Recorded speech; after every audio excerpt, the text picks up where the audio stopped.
আসসালামু আলাইকুম, ফাতেমাস কিচেনে আপনাদের স্বাগতম। আজকের রেসিপিতে থাকছে খুবই সুস্বাদু একটি পিঠার রেসিপি। পিঠা খাওয়ার জন্য কোনো অকেশন লাগে না, যখন তখনই পিঠা বানিয়ে খেয়ে নেওয়া যায়।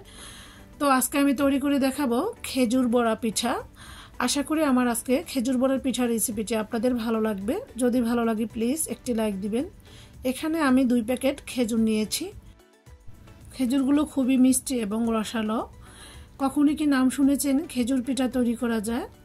তো আমি আজ তৈরি করে দেখাবো ইউনিক একটি খেজুর পিঠার রেসিপি। তো এই পিঠার রেসিপিটিও আমার মায়ের হাতের। আমার মা ছোট সময় আমাদেরকে দেশি গাছসি খেজুর দিয়ে পিঠা বানিয়ে খাওয়াতেন। আজকে হঠাৎ মায়ের হাতের সেই সহজ খেজুর পিঠার রেসিপিটি মনে পড়তেই বানিয়ে নিলাম সুস্বাদু পিঠা। তো দেখতেই পাবেন পিঠা তৈরি করতে কি কি লাগছে। মাত্র 2-3টি উপকরণ দিয়ে আমি এই মজাদার খেজুর পিঠাটি তৈরি করে নিব। এই তো দেখতে পাচ্ছেন খেজুরগুলো আমি প্যাকেট থেকে খুলে নিয়েছি। এখন একটি নাইফের সাহায্যে আমি এভাবে কেটে খেজুরের বিচি এবং বোটাটাকে ফেলে দিব। তো এভাবে আমি সবগুলো খেজুরের বোটা এবং বিচিটাকে ফেলে দিয়েছি, দেখতে পাচ্ছেন। এখন আমি একটি ব্লেন্ডার জগের মধ্যে সবগুলো খেজুর ঢেলে নিয়েছি এবং ব্লেন্ড করার সুবিধার্থে কিছু পানিও আমি অ্যাড করে খুবই স্মুথভাবে ব্লেন্ড করে নিয়েছি, দেখতে পাচ্ছেন। এখন আমি একটি মিক্সিং বোল নিয়েছি। বোলের মধ্যে প্রথমে নিয়ে নিব 1 কাপ ময়দা, চাইলে আটাও নিতে পারেন। এখন আমি দিয়ে দিচ্ছি 1.25 কাপ চালের গুঁড়া। এখানে আমি সবটুকু চালের গুঁড়ো ব্যবহার করছি না। দিয়ে দিচ্ছি স্বাদ মতো লবণ, দিয়ে দিচ্ছি 1/2 চা চামচ বেকিং পাউডার। এখন আমি দিয়ে দিচ্ছি ওই যে ব্লেন্ড করে রাখা সবটুকু খেজুরের পিউরি। এখানে আমি কোনো চিনি অ্যাড করব না, আপনাদের স্বাদ অনুযায়ী চিনি অ্যাড করে নিতে পারেন। খেজুরগুলো যেহেতু মিষ্টি তাই আমি এখানে চিনি অ্যাড করছি না। এখন আমি দিয়ে দিচ্ছি রুম টেম্পারেচারে থাকা একটি ডিম এবং দিয়ে দিচ্ছি 1 মুঠো নারিকেল। নারিকেল যদি আপনারা পছন্দ না করেন স্কিপ করে যেতে পারেন। এবং ব্লেন্ডার ধুয়ে 1/2 কাপ কুসুম গরম পানি দিয়ে দিয়েছি। এখন আমি সমস্ত উপকরণগুলো খুবই সুন্দরভাবে হাত দিয়ে মথে নিব।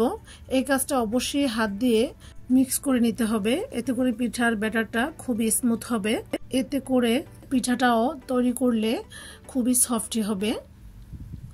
এই তো দেখতে পাচ্ছেন আমি কিভাবে হাত দিয়ে পুরো মিশ্রণটাকে 5 মিনিট ভরে মিক্স করে নিয়েছি। এই মিশ্রণটা অবশ্যই হাত দিয়ে মিক্স করে নেবেন, এতে করে পিঠা বানানোর পর পিঠাটা খুবই নরম এবং সফটি হবে, খেতেও কিন্তু অসাধারণ হবে। এখন আমি ঢাকনা দিয়ে ঢেকে 10 মিনিটের জন্য রেস্টে রেখেছি।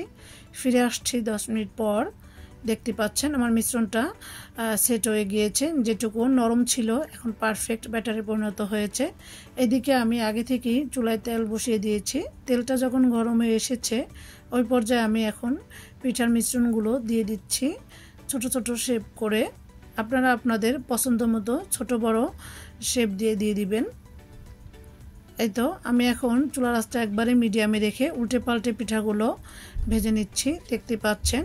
পিঠাগুলো ভেজে কিছু পিঠা এক সাইডে সরিয়ে রেখে এখন আমি আবারও 2 পিস পিঠার মিশ্রণ দিয়ে দিচ্ছি, দেখতে পাচ্ছেন। এখন চুলার আঁচ মিডিয়ামে রেখে আমি পিঠাগুলো উল্টে পাল্টে ভেজে নিচ্ছি। পিঠাগুলো ভাজার সময় চুলার আঁচ মিডিয়ামে রেখেই পুরো পিঠাগুলো ভেজে নিতে হবে। এই পিঠাগুলো ভাজতে বেশি সময় লাগে না, 3-4 মিনিট ভেজে নিলেই হয়ে যায়। তো আমি এখন পিঠাগুলো তুলে নিব। তো দেখতে পাচ্ছেন আমি মিডিয়াম আঁচে পিঠাগুলো 3 থেকে 4 মিনিট ভেজে নিয়েছি। এগুলো ভাজতে একদমই সময় লাগে না। এই তো আমার এক ব্যাচ পিঠা ভাজা হয়ে গিয়েছে, দেখতে পাচ্ছেন কতটা সুন্দর এবং কালারফুল হয়েছে। আমি সেম ভাবে আরেক ব্যাচ পিঠাও ভেজে দেখাচ্ছি। এই তো আমার দ্বিতীয় ব্যাচ পিঠাও ভাজা হয়ে গিয়েছে, দেখতে পাচ্ছেন। এই পিঠাগুলো ভিতরটা সফট এবং উপরটা খুবই ক্রিস্পি। ভাজার পরও 3-4 ঘন্টা এভাবেই থাকে, ভিতরটা নরম এবং উপরটা খুবই ক্রিস্পি থাকে। তো ভিডিওটি আমার রাতে করা তাই পারফেক্ট কালারটি আসছে না। তো এরকম একটি পিঠা আপনারা বানিয়ে না খেলে মিস করবেন।